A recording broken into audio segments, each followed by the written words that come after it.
biggest takeaways from night/morning, right?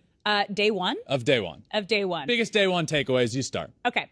I'd say the biggest and number one thing was the environment. And we kind of touched on it a bit here, from the horn guy to game two, where it felt like a college football game here in the United States. There was like bands, there was cheerleaders, there was chanting. It was electric. People were on their feet the entire game. They had, what did you call them? The thunder sticks? Yeah, thunder sticks. The thunder sticks. It was just, you could feel the energy through the TV, but you could also see the players during warm-ups, how excited they were, taking photos with everybody. As you mentioned, Xander Bogaerts going over and just high-fiving his pitcher.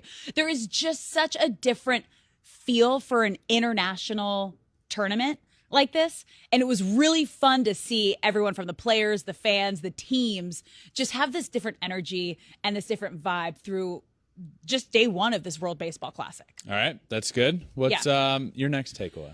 We're learning a lot about each country. We're learning new things. I think the biggest thing for me is Cuba, because all the Cuban players I grew up watching or was covering for the past 10 years, the stories you hear is that they would have to defect from Cuba, have these crazy escape stories to then play in Major League Baseball.